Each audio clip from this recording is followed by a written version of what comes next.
माननीय महोदय के सामने में वादी के पक्ष में वादी पी द्वारा ग्राम बरेली जिला राजस्थान मध्य प्रदेश में स्थित भूमि सर्वे क्रमांक 10/11 क्षेत्रफल 8 एकड़ के रूप में उल्लेखित किया है के संबंध में स्तंभ घोषणा एवं कब्जा वापसी का वाद अपने चचेरे भाई प्रतिवादी बी के विरुद्ध प्रस्तुत किया गया। वादी के अनुसार वादग्रस्त भूमि उसके पिता एफ की पैतृक भूमि है। उसके पिता स्वर्गीय एफ वादग्रस्त की संपत्ति से स्वामी एवं अधिकारी थे। वादी के पिता 2011 में मृत्यु होने पर वादी उनका एकमात्र उत्तराधिकारी होने के कारण वादग्रस्त भूमि का स्वामी हो गया, परंतु प्रतिवादी भी राजस्व अधिकारियों से साठगांठ करके वादग्रस्त भूमि हड़पने के उद्देश्य एक फर्जी वसीयत के आधार पर वादग्रस्त भूमि पर अपना नाम नामांकित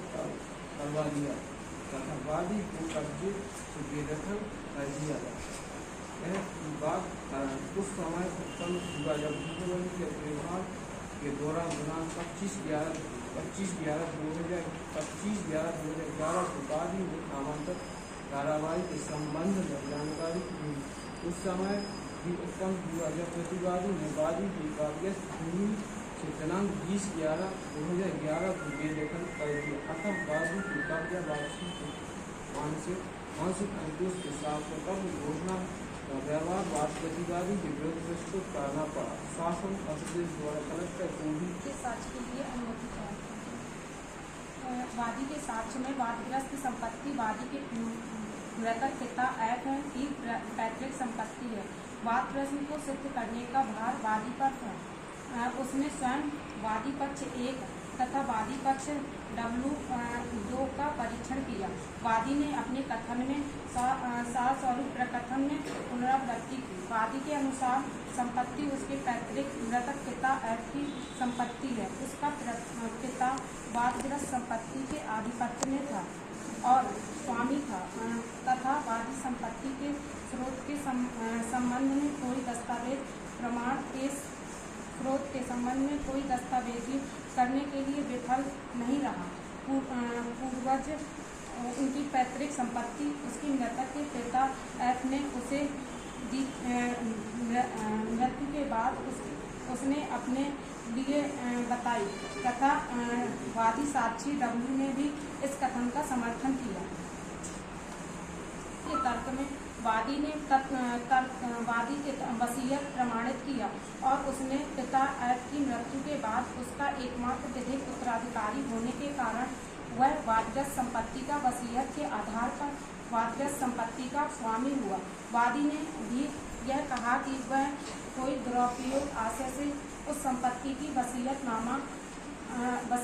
ऐसी कोई वसीयतनामा नहीं की जिससे वादी के चचेरे भाई की हो सके तथा उसके चचेरे भाई ने पिता की मानसिक स्थिति खराब होने के कारण उसने गलती से हस्ताक्षर करवा लिए थे। तब उसके साक्षी W ने वादी के इस कथन का भी समर्थन किया। एफ के जीवन काल में अंतिम दिनों में उसकी मानसिक स्थिति सही नहीं थी तथा इसके आधार पर एक साक्ष्य और हिंदू विधि उत्तराधिकार अधिनियम 1956 की धारा 8 के अनुसार यदि कोई व्यक्ति वसीयतनामा करने से पहले मृत्यु हो जाती है तो उसकी जो भी संपत्ति है वो उसके उत्तराधिकारियों में चली जाती है। विधिक प्रावधान के अनुसार मृतक एफ का एकमात्र पुत्र और उत्तराधिकारी होने के कारण विवादित संपत्ति उत्तराधिकार में हासिल हुई तथा एफ की मृत्यु के बिना किसी वसीयत निष्पादित किए हुए थे। इस प्रकार विवादित संपत्ति का स्वामी वही हुआ। परिसीमा अधिनियम की धारा 63 अनुच्छेद 65 के अनुसार परिसीमा बाधित नहीं है। मैं जवाब करने के पक्ष में बोलने के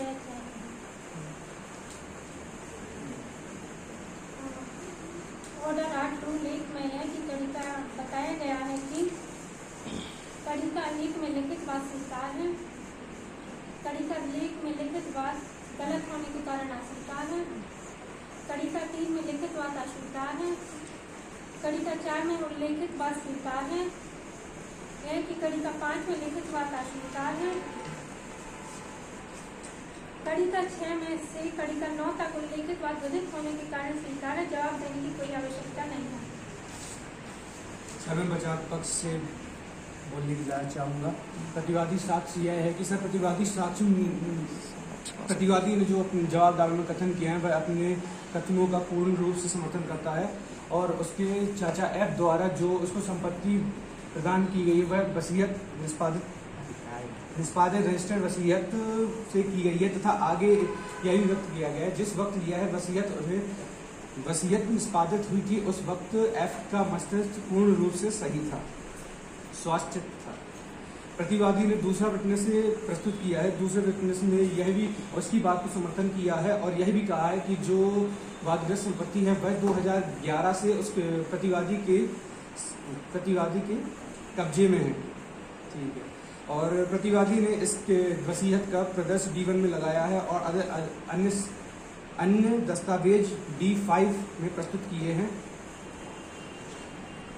है कि किसी भी कथित भूमि एफ द्वारा अपने स्वयं की आय से खरीदी गई है। प्रतिवादी ने रजिस्टर्ड वसीयतनामा प्रदर्श D1 अपने समर्थन में प्रस्तुत किया है। श्रीमान मैं प्रतिवादी की तरफ से तर्क प्रस्तुत करना चाहता हूँ। प्रतिवादी का तर्क है कि वह वसीयतनामे के आधार पर वादग्रस्त भूमि का भूस्वामी है। इसके संबंध में इंडियन एविडेंस एक्ट की धारा 41 इस बात को प्रमाणित करती है कि प्रोवेड इत्यादि विषयक अधिकारिता के किन्हीं निर्णयों की सुसंगति कि अगर वसीयत होती है तो वो कंक्लूसिव निश्चायक सबूत है। तो उसका कोई भी ऐसा प्रमाण नहीं दिया गया जिससे माना जाए कि वह रजिस्टर्ड की गई थी उस समय प्रमाण दिया।